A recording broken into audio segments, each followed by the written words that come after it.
Moi, Paul, je vous prie par la douceur et la bonté de Christ, moi humble d'apparence, quand je suis au milieu de vous et plein de hardiesse à votre égard, quand je suis éloigné, je vous prie, lorsque je serai présent, de ne pas me forcer à recourir avec assurance à cette hardiesse dont je me propose d'user contre quelques-uns qui nous regardent comme marchant selon la chair. Si nous marchons dans la chair, nous ne combattons pas selon la chair, car les armes avec lesquelles nous combattons ne sont pas charnelles, mais elles sont puissantes par la vertu de Dieu pour renverser des forteresses. Nous renversons les raisonnements et toute hauteur qui s'élève contre la connaissance de Dieu, et nous amenons toute pensée captive à l'obéissance de Christ. Nous sommes prêts aussi à punir toute désobéissance, lorsque votre obéissance sera complète. Vous regardez à l'apparence ? Si quelqu'un se persuade qu'il est de Christ, qu'il se dise bien en lui-même que comme il est de Christ, nous aussi nous sommes de Christ. Et même si je me glorifie un peu trop de l'autorité que le Seigneur nous a donnée pour votre édification et non pour votre destruction, je ne saurais en avoir honte, afin que je ne paraisse pas vouloir vous intimider par mes lettres, car, dit-on, ces lettres sont sévères et fortes, mais présent en personne il est faible et sa parole est méprisable, que celui qui parle de la sorte considère que tel nous sommes en parole dans nos lettres, étant absents, tel aussi nous sommes dans nos actes étant présents. Nous n'osons pas nous égaler ou nous comparer à quelques-uns de ceux qui se recommandent eux-mêmes, mais en se mesurant à leur propre mesure et en se comparant à eux-mêmes, ils manquent d'intelligence. Pour nous, nous ne voulons pas nous glorifier outre mesure, mais seulement dans la limite du champ d'action que Dieu nous a assigné. En nous amenant jusqu'à vous, nous ne dépassons point nos limites, comme si nous n'étions pas venus jusqu'à vous, car c'est bien jusqu'à vous que nous sommes arrivés avec l'évangile de Christ. Nous ne nous glorifions pas des travaux d'autrui qui sont hors de nos limites, mais nous avons l'espérance, si votre foi augmente, de devenir encore plus grand parmi vous, dans notre propre domaine en évangélisant les contrées, situées au-delà de chez vous, au lieu de nous glorifier de ce qui a déjà été fait dans le domaine des autres, que celui qui se glorifie dans le Seigneur, car ce n'est pas celui qui se recommande lui-même qui est approuvé, c'est celui que le Seigneur recommande.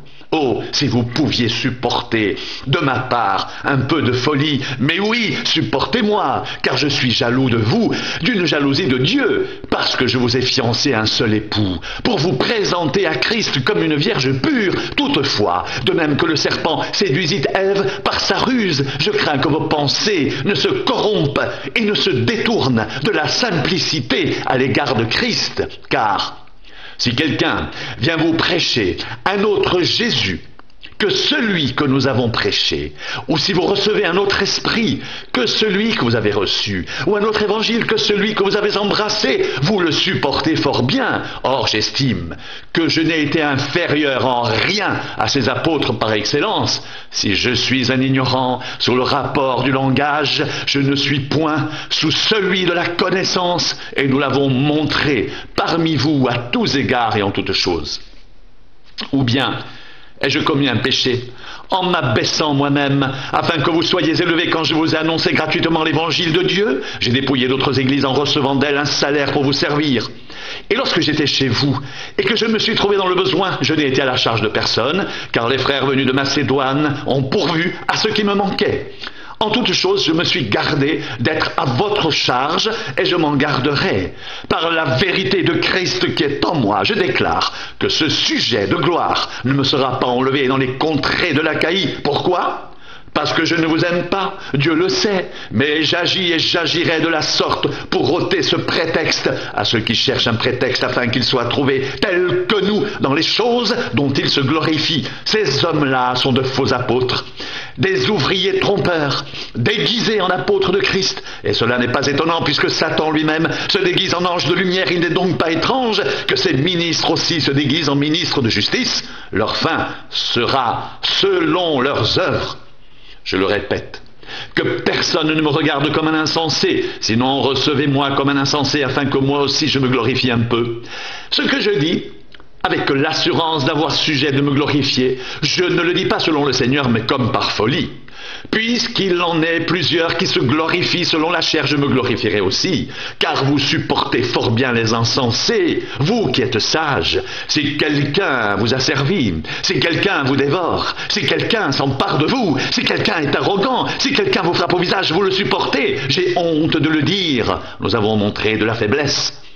Cependant, Tout ce que peut oser quelqu'un, je parle en insensé, moi aussi je l'ose. Sont-ils hébreux? Moi aussi. Sont-ils israélites? Moi aussi. Sont-ils de la postérité d'Abraham? Moi aussi. Sont-ils ministres de Christ? Je parle en termes extravagants, je le suis plus encore.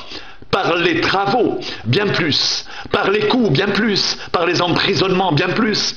Souvent en danger de mort. 5 fois j'ai reçu des Juifs 40 coups moins 1. 3 fois j'ai été battu de verge. 1 fois j'ai été lapidé. 3 fois j'ai fait naufrage. J'ai passé un jour et une nuit dans l'abîme. Fréquemment en voyage, j'ai été en péril sur les fleuves, en péril de la part des brigands, en péril de la part de ceux de ma nation, en péril de la part des païens, en péril dans les villes, en péril dans les déserts, en péril sur la mer, en péril parmi les faux frères.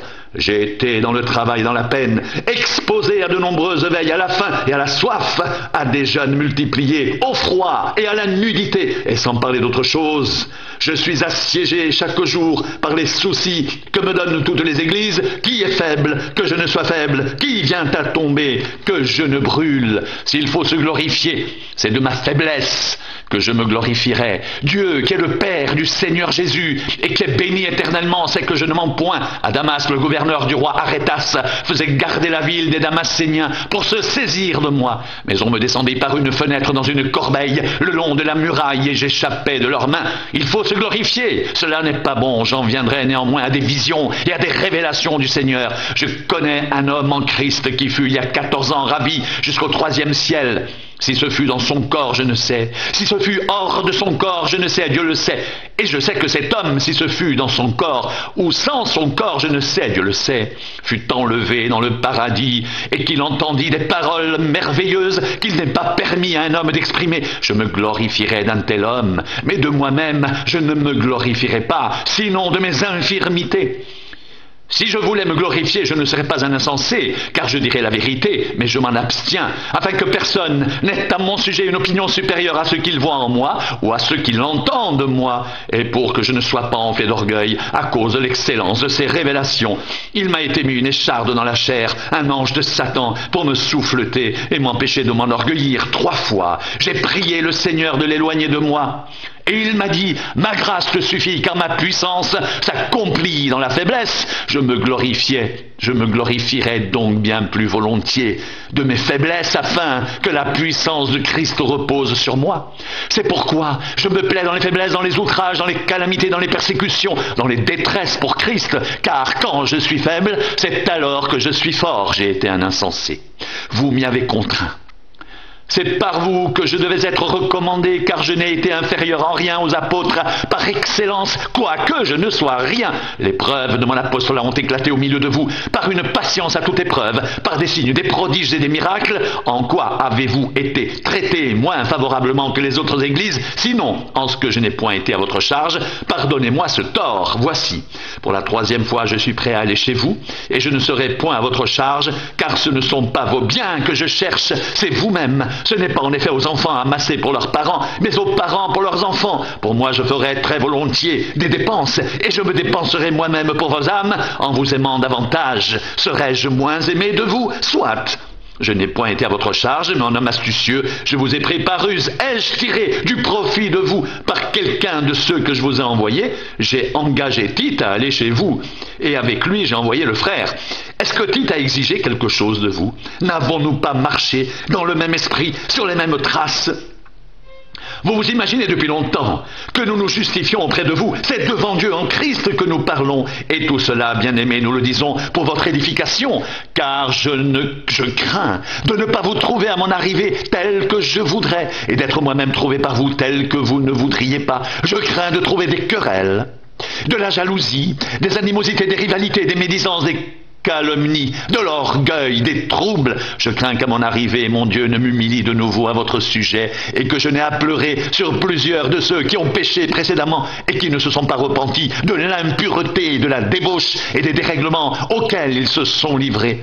je vais chez vous pour la 3e fois. Toute affaire se réglera sur la déclaration de 2 ou de 3 témoins. Lorsque j'étais présent pour la 2e fois, j'ai déjà dit, et aujourd'hui que je suis absent, je dis encore d'avance à ceux qui ont péché précédemment et à tous les autres, si je retourne chez vous, je n'userai d'aucun ménagement. Puisque vous cherchez une preuve que Christ parle en moi, lui qui n'est pas faible à votre égard, mais qui est puissant parmi vous, car il a été crucifié à cause de sa faiblesse, mais il vit par la puissance de Dieu. Nous aussi, nous sommes faibles en lui, mais nous vivrons avec lui par la puissance de Dieu pour agir envers vous. Examinez-vous vous-même pour savoir si vous êtes dans la foi. Éprouvez-vous vous-même, ne reconnaissez-vous pas que Jésus-Christ est en vous, à moins peut-être que vous ne soyez désapprouvés, mais j'espère que vous reconnaîtrez que nous ne sommes pas désapprouvés. Cependant, nous prions Dieu que vous ne fassiez rien de mal, non pour paraître nous-mêmes approuvés, mais afin que vous pratiquiez ce qui est bien, et que nous soyons comme désapprouvés. Car nous n'avons pas de puissance contre la vérité, nous n'en avons que pour la vérité. Nous nous réjouissons lorsque nous sommes faibles, tandis que vous êtes forts, et ce que nous demandons dans nos prières, c'est votre perfectionnement. C'est pourquoi j'écris ces choses étant absent, afin que présent, je n'ai pas à user de rigueur selon l'autorité que le Seigneur m'a donnée pour l'édification et non pour la destruction. Au reste, frères, soyez dans la joie. Perfectionnez-vous, consolez-vous, ayez un même sentiment, vivez en paix, et le Dieu d'amour et de paix sera avec vous. Saluez-vous les uns les autres par un saint baiser. Tous les saints vous saluent. Que la grâce du Seigneur Jésus-Christ, l'amour de Dieu et la communion du Saint-Esprit soient avec vous tous.